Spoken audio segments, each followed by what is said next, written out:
Thank you, guys. Thank you. The crew said in the beginning, you definitely won't be the smartest person in the room, but we're all entrepreneurs. How many of you were thinking, I could be the smartest person? Raise your hand. Come on.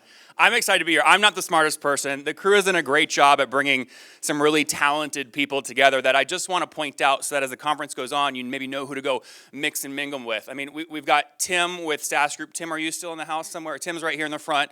I mean, this is a guy that, is an operator. He's now bought over 20 companies. It's a $300 million fund. And when you add up all the revenue of the combined portfolio companies, they're over $60 million. And that was as of our podcast interview probably 9 months ago. So you're double the size now, right? Guys, give it up for Tim Schumacher from SaaS Group. It's also in this day and age really, really, really hard to get attention. And there's someone in here that I started doing work with about 10 years ago. I paid him $1,200 to write a long-form blog post on ClickUp, the interview I did with the ClickUp founders. That blog post today now has over 7,000 clicks. So my effective CPC, you can do the math. It was actually a very good return for me. And that is Tom from Fame. Tom, are you in the house? Tom's back here. Give it up for Tom at fame.so.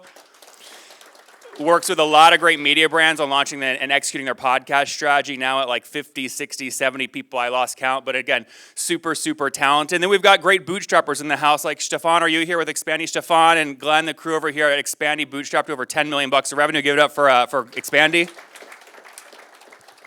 There's a lot of you in the room that I love hanging. Martin, we got coffee at Soho House last time I was here building churn.it. So anyways, a lot of really great operators in the room. I'm excited to meet those of you that I have not met yet. Today what we're going to focus on are 9 specific European SaaS companies that are really scaling in unique ways in the age of AI and specific playbooks they use to add over $1 million of revenue fairly rapidly. Just so you know what to expect over the next short amount of time, I'm going to spend 20 minutes going through these 9 tactics, and then we're going to do 20 minutes of just full Q&A. I'll work the room. If you see a case study you have a question about, we'll go deep into that case study. So 20 minutes. That means I'm going to spend about 2 minutes per tactic here. So you see, I've broken this into 3 separate categories, and these categories are relevant to some questions you guys might be wondering. You might be thinking to yourself, I think my pricing is too low. Right? Or you might be thinking, raising capital in today's day and age is really, really difficult. Lastly, you might be thinking AI marketing is the future. We got to start doing AI marketing. Well, again, over the next 19 minutes, I'm going to try and prove each of those things wrong. And I'll give you some real examples why. Let's start with pricing. So the 3 case studies we're going to jump into here are 11 Labs, Lovable, and SumSub. I think most of you have probably heard of Lovable. Some of you have heard of 11 Labs, and probably very few of you have heard of SumSub. So let's jump in. This is 11 Labs revenue growth. Right, so really, really, really incredible revenue growth. Basically added $100 million of new revenue just in the last 9 months. Well, this doesn't just happen overnight, right? What did they do to make this happen? Does anyone know the main early growth channel 11 Labs used to scale? Any guesses? Any growth channel guesses? Does anyone use 11 Labs as a customer? Raise your hand. You guys are going to have the best guesses. Can I pick on you in the plaid shirt? How did you find 11 Labs? You remember? LinkedIn. You're not plaid shirt, but you're cool. Actual plaid shirt. How did you find 11 Labs? It was word of mouth. Someone back here raise their hand too in a white shirt. Yeah, how did you find 11 Labs? Word of mouth and what? Word of mouth as well. This was their most successful early campaign. Did anyone watch this video? Anyone remember this video? Okay, someone in the back, right? It's got 5.7 million views. Was this created by an 11 Labs employee? Was this created by an 11 Labs affiliate? Does anyone know the answer to these? Or what's your guess? This was all organic. Right? And so the reason I'm showing you this particular example is because we assume that we've got to sort of do all these like really unique growth strategies. But what 11 Labs did, they're now selling massive enterprise deals. But they started off with a really, really great free option. And because they went viral and got their product into so many consumers' hands, consumers became their marketing force. And they went a bottoms-up approach. And videos like this were being created every day. This specific video, for those of you that are maybe maybe not millennial. I don't know how to say that in a politically correct way, but those of you that are like, what the hell is going on here? This is Harry Potter as Balenciaga with 11 Labs audio API powering all their voices. So if you watch this, it sounds like a really sophisticated Balenciaga ad with 11 Labs powering it with the Harry Potter theme, right? And they then did this over and over, right? So this is just one example. You can't have virality like this if you don't even list pricing on your website. right? If people have to get on a demo with your sales team, you can't even start to even think about something like this in terms of marketing. Even if your pricing page exists, if it doesn't have a free option, you can't even start thinking about something like this because you've added friction to your product value. So we are seeing more and more traditional B2B software companies really focus on the prosumer go-to-market play. And so think about that. If you ever think, or you're discussing in Slack groups, my pricing is too low, my argument might be your pricing is not low enough. That doesn't mean you can't have $300,000 per year paying customers 2 years from now, but you want to make sure you get this kind of free marketing. And again, in the age of AI, this stuff spreads fast. Let's look at another tactic here. This is Lovable's growth, right? You guys are all familiar with Lovable, incredible European growth story. I bet more of you know this answer. How did Lovable get going? Day one. Anyone remember how? Okay, what do we have back here? What's your guess? Exactly. He coded this in one weekend, right? Those of you that didn't hear it, Anton's the founder of Lovable. He built this open source product and posted it on GitHub on a weekend called GPT Engineer. And it was basically just a system that allowed you to write and launch code if you were not a developer. And you can see the way that you know if something's working on GitHub in terms of traction is the bottom right there. It's the number of stars. So that's a lot of stars quickly, over 54,900 stars. And then people commit to this open source project. There's actually a lot of European SaaS founders using this tactic really well. Do you guys know which European SaaS founder has executed this the most effectively measured by his current ARR? I'll give you one more clue. He launched in Belgium. And then he personally just moved to India to take on Freshworks directly. Does anyone know that? Yeah? You got it. It's Odoo. O-D-O-O. O-D-O-O. Fabian, if you go to Fabian's GitHub account, it's littered with open source tool that he launches to test things. And if the open source tool takes off, he then commercializes it. Over $600 million of ARR. Right? So this is another great go-to-market strategy.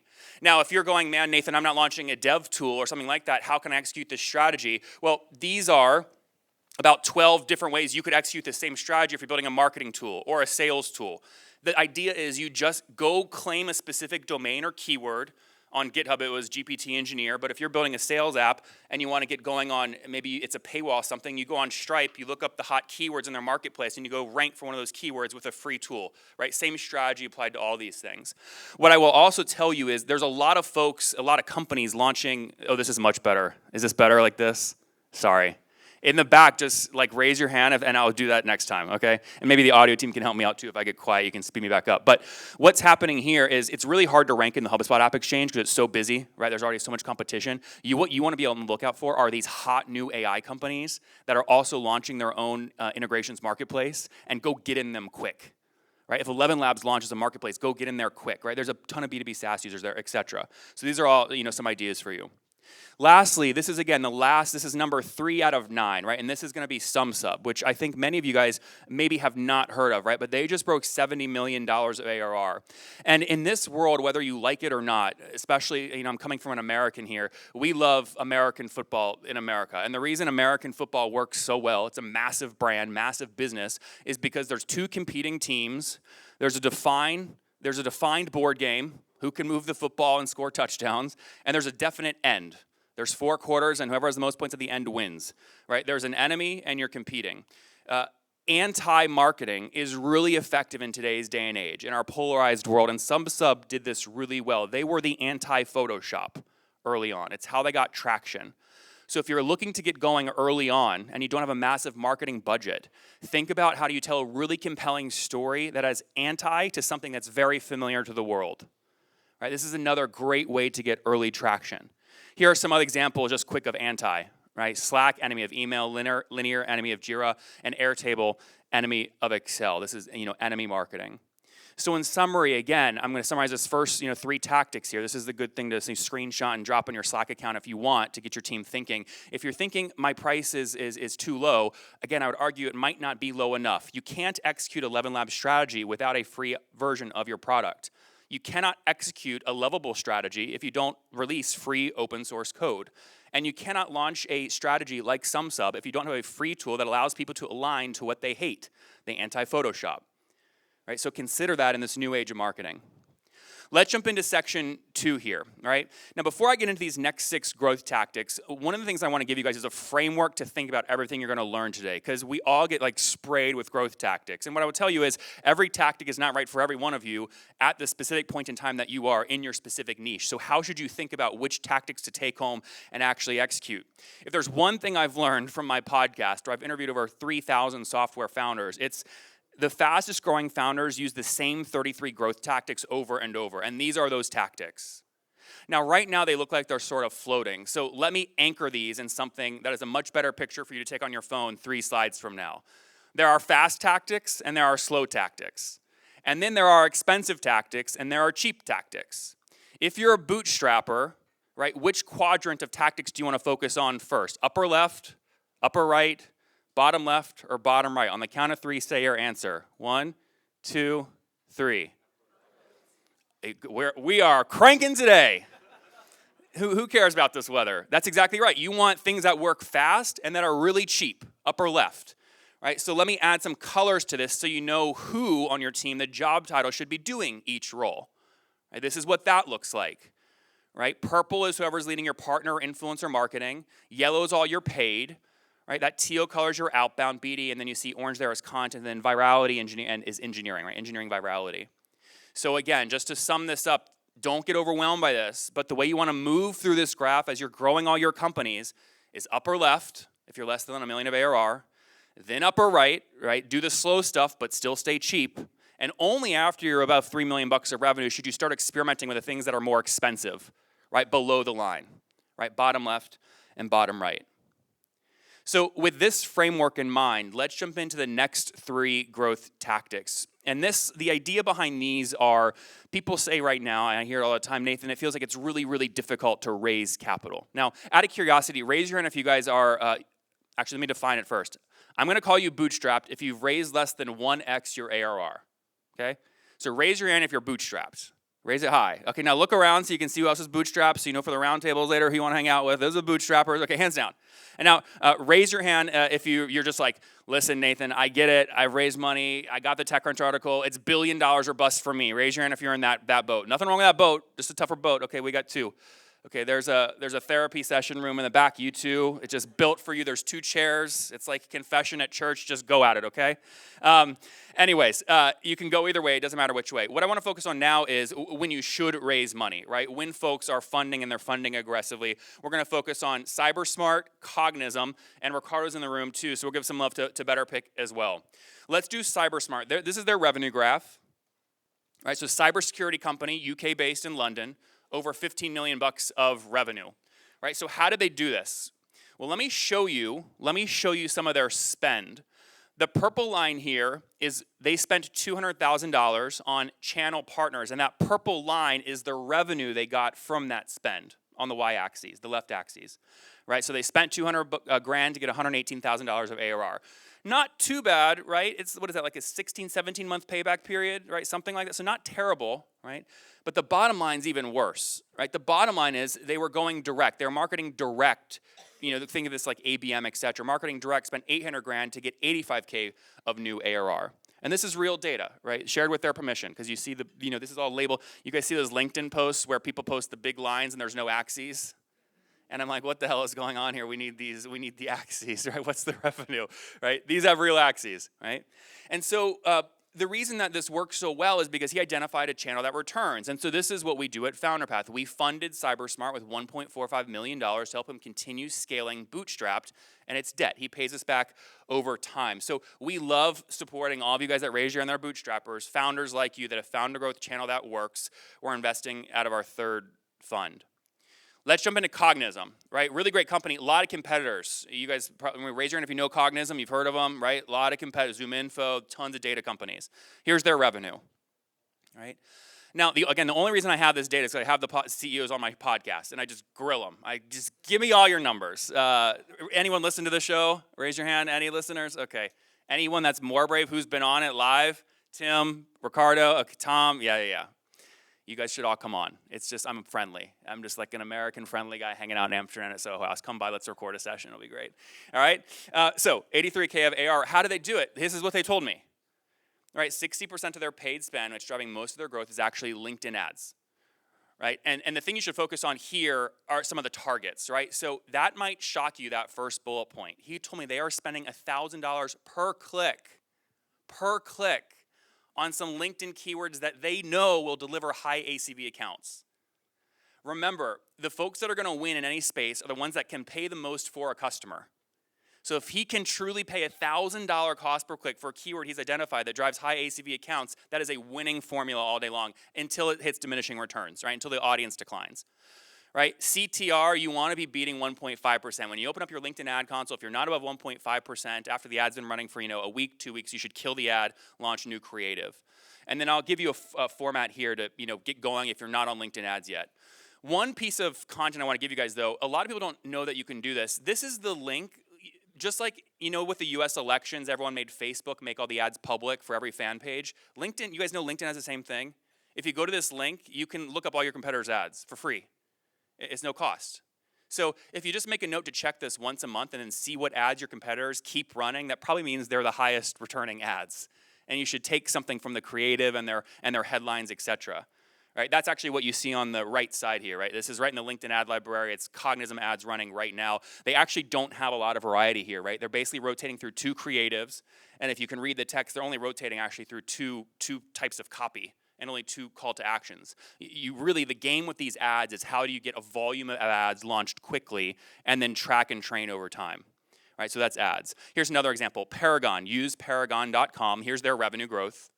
Now, this one had on the podcast, I ended the episode early because he wouldn't give me the y-axis. So I tried, I tried really hard on this one, but you got to stay on the good side of the founders. But revenue growth, right? And this is he did give me permission to share his actual LinkedIn ad account, right? So this is kind of nice, right? So those of you in the back, you can look at the small screens, but what you're going to see up there is this is the sample size is $73,000 of spend. Right, and you can see there, he's got an average CTR of 2.4%, which is great. He tested a ton of ads to get to these numbers. The ads working for Use Paragon are specifically customer video testimonials. He tried everything else, product announcements, etc., getting his customers to get on Zoom to record a 6-minute or 5-minute recording and then editing it down. That's what's working best for them. Might not work best for you, but that's worked best for him. And this is his sort of map. I don't have time to teach this whole thing, right? So just take a picture of it, right? If you want it later, you can look at this. But this is, if you're hiring an agency to run your LinkedIn ads, you should send them this and say, what's your plan to help us do this? Right? That's a good way to use this, right? It's a good way to use it. Keep your agencies honest. To give you the short version of this complicated graphic, it's these things. You want to create 4 audiences on LinkedIn. The highest performing audience in terms of where you're going to get your best return on ad spend, ROAS, is going to be retargeting folks that hit your website in the past 30 days, right? It's urgent, it's recent, they just hit it. Then create a 60-day, a 90-day, right? 90-day, 180-day, and then basically an initial cold layer. That cold layer is code for spray and pray, right? That's the spray and pray approach. That's going to be your lowest ROAS. Another group that I want to focus on here as we get into case study number 6 here is BetterPick. So Ricardo was great when he came on the podcast. In the middle of the podcast, I said, Ricardo, you're telling me all these great numbers. You're telling me this green bar, you're profiting $45,000 per month. Can you just share your screen and show me your data live? And Ricardo said yes. And I said, this is going to be a great episode. And it was, right? So here is his actual data here. And now if you can't see that, here's a zoomed up version. Right? And so you can see in March, this was just like a couple months ago, 2025, $255,000 of gross revenue, $54,000, that's the green bar, of actual profit. Ricardo, where's your yacht? It's coming. Right? It's coming. But then I said, Ricardo, how did you get all this growth? And he said, well, Nathan, here is our affiliate dashboard with the actual names of our top affiliates. Right? So what tool are you using for this again? Databox. Okay, so he's put this chart together, and you can actually see the names, right? So James Canzanella has made $240.75. Arturi Jolly, $4,803. These are the people that write the listicles on the top headshot creator AI generators. Most of these, right? They own the listicles. Yeah, right? So the point I'm trying to show here is if you're in a space, right, where you need to sort of, it's a pay-to-play, some of these are pay-to-play, and you go find the listicles in your space, it's very easy to go pick off the top listicles, ping the writer, and say our affiliate program is better than competitor X. if we sign you up to our affiliate program, can you put us in the number 1 spot in your listicle? Getting from the number 4 spot to the number 1 spot in a highly relevant listicle is just as important as SEO on Google, getting from the 6th spot up to the 1 spot. The clicks are 10x. The returns are 10x. It's worth your time to call the writer. Right? So this is, again, that affiliate strategy. And maybe you've changed this over time, but Ricardo's going to have a roundtable later on if you want to learn more from him. But this is his referral partner program as of, call it, a couple of weeks ago. Right? And what's nice about this is he tells you what to expect to recruit affiliates. A lot of us have affiliate pages, but we don't do anything with it.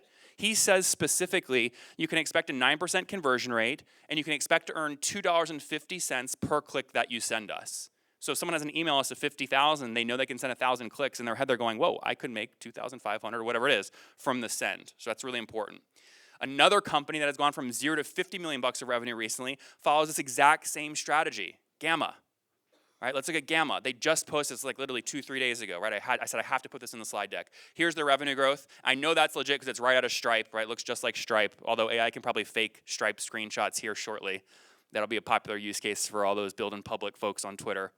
Can you guys read the highlighted black text just in the back? Raise your hand if you can actually read it. You cannot. No one's raising their hand. Okay. Someone just flicked me off. Wow. No, I'm just kidding.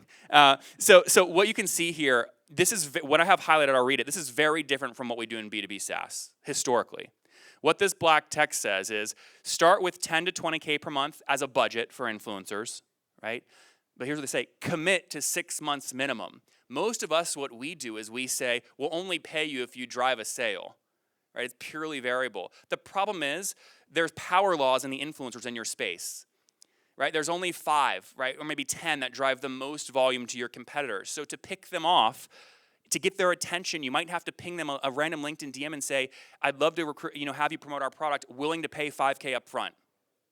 Like that's the actual copy to use, right? To get their attention. That's what we mean by commit. This is what Gamma is doing to lock down some of the top creators. So when you see people that run big AI newsletters on LinkedIn posting screen shares and GIFs of them using Gamma, that's not free. Gamma's paying them a lot of money, hundreds of thousands of dollars per month across all of them to get those placements. And it's working. You can see in the revenue graph, right? This is another channel where once you set it up and you know it's working, this is a great time to go raise capital to scale campaigns like this where you know your ROAS. Now, if you're looking to get your affiliate program launched and you're not quite sure which tools to use, there's a lot of different tools to use, right? A lot of different tools to use that you can see up here on the screen. These are 4 or 8 that founders have mentioned on my podcast. A lot of other options out there as well. So just to sum that up again, I love how they've structured this conference because we're going to have great interactive roundtables here shortly. Ricardo's hosting one at Better Pick. Over 3 million bucks of revenue now. Ricardo, you decided to go you're in the VC boat now, right? How much did you just raise? Can we announce it? 2.5 million. Can I push harder? Okay, somebody ask him what the valuation was, okay? I'm going to go hide under your table and just pop my head out. Valuation. All right, but he's on that boat. So now there's 3 of you guys, okay? But anyways, Ricardo, we wish you the best, man. I'm thrilled you're here. So just to summarize section 2. Okay, summarize section 2 here. Paid channels raise money, right? Channels harder to start but cheaper long term. Again, we would love to fund you at FounderPath if you found a channel that's working for you. On LinkedIn, target $5 cost per click as a general average and above a 1.5% CTR, otherwise kill the ad. And then remember, influencers are rare. When you find one that's really, really loud with a lot of attention in your space, overpay them, lock them down. It's like a sports athlete. That's your quarterback. Lock them down as fast as you can, lock them down, right?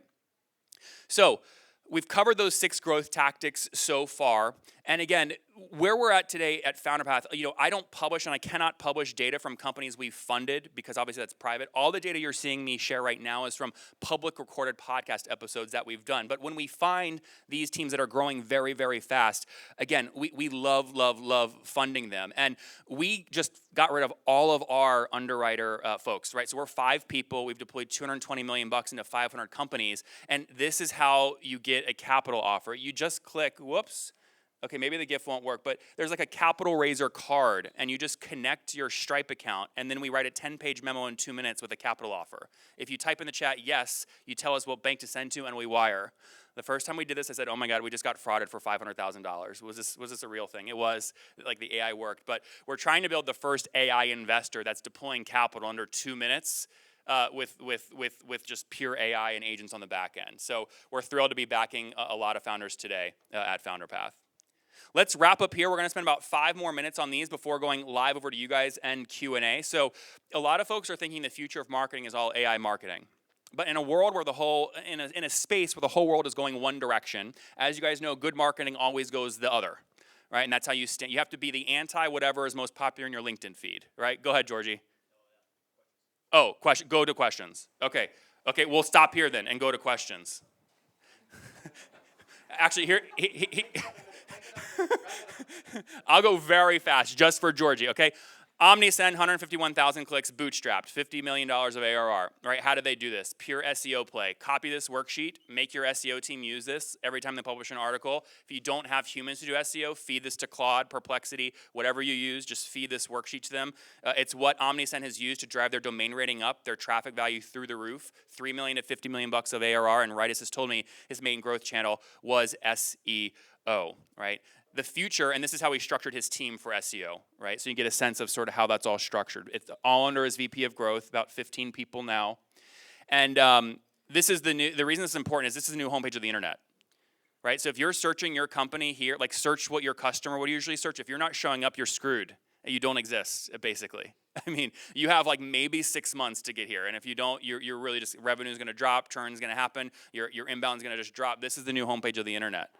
Right, number 8 here, we have 2 more. Number 8, how did Lemless bootstrap to 26 million bucks of revenue? Well, they start off with a course, right? They start with a course. This is anti-AI marketing. You can't really fake a course and a community and a live Zoom call with the 500 other founders, right? So they launched a paid course, and when it did so well, and instead of trying to milk the revenue, what they did is they made it free, and 24,469 students have gone through their program. Those people are all going to buy Lemless, right, or Taplio, or Tweet Hunter, whatever they bought once they go through it. They then take the course folks and put them in a community on Facebook to keep their attention long term, right? This community play is why groups like Zapier are buying communities like MakerPad, right? Or Stripe is buying Indie Hackers, right? Or Pendo is buying Mind the Product, or HubSpot the Hustle, right? Or Outreach with Sales Hacker, right? This stuff's work. Community is really difficult. Personal branding, again, G's really good at this. Just follow him on LinkedIn, consume his content. And lastly, as we wrap up, look, the best thing I know how to teach is what I've actually done, because I can actually share all my metrics, right? You don't have to grill me on my own podcast to get it. These are the clicks that we've gotten to getlatka.com, which is just all the podcast episodes sorted by every time someone give me a revenue data, you can click it and get the audio data, right? So this is the clicks. So this is SEO value, and then this gets converted into pure revenue. So the reason I'm showing you this is because you guys should not think of your media business as a loss leader. It can be a profitable media business inside of your software company, right? So this is my media business outside of FounderPath that is run by 2 contractors and then my podcast recording. And you can see the revenue growth here. And all we're doing is trying to layer on additional media products like books and magazines to keep retention really high, to keep Nathan Latka and FounderPath top of mind, right? And so you can reverse engineer how I do this by searching Latka on Spotify or iTunes. But we take the recording, we then put it in a chart or graph. We add a robots.txt file to it to make sure that the LLMs can scrape it so we show up in the search results on the new homepage of the internet. That's why we get 4,000 clicks per day organically from the LLMs and from Google, right? When you do this, you can build an email list of this size pretty quickly, right? What would it mean to your business to have 45,000 hot leads on an email list that you could email at any moment? What would it mean if you as a CEO could put your face on a book, be in every airport, and hit number 3 on the Wall Street Journal bestseller list? What would that do for your brand, for your retention, for your credibility in the space, right? What if you could text every major news outlet in Amsterdam and get live anytime major news broke in your space? What would that mean for your brand? Right? This is the power of media. And the bigger theme here, as I scroll through these last things, right? Why not launch a magazine, right? The biggest thing, get downloads on your podcast. The biggest thing here, though, is this is called monument marketing. I don't have time to teach monument marketing, but all it is it's anti-AI. You're creating monuments that exist online that cannot be AI generated. You cannot fake a full conference. You cannot fake being printed in the Wall Street Journal number 3 best-selling book. You cannot fake these things. So you should be investing your time in things that are anti-AI that cannot be faked, because that's how you grow trust in a world where everyone else is launching fake stuff online. Does that make sense? Kind of? All right, so that's monument marketing. Let's throw it over to questions now. If you want the full Monument Marketing playbook, just join the WhatsApp group and I'll answer any questions related to Monument Marketing. But like on that note, Ferdinand, can we just throw it over to questions? Yep, let's do it. Cool. So guys, think of questions. What I'll do is I'm going to prompt you guys. Again, this is a summary of the last section we just talked about. I'm going to go through this very quickly. Here's a summary of everything you just learned. Right? And so to get into questions, I would encourage you to just think about these tactics and think of a question related to one of these tactics, maybe one that you're testing, you're curious about. So Fernand, on that, maybe throw it over. Raise your hand if you've got a question. Raise your hand if you've got a question.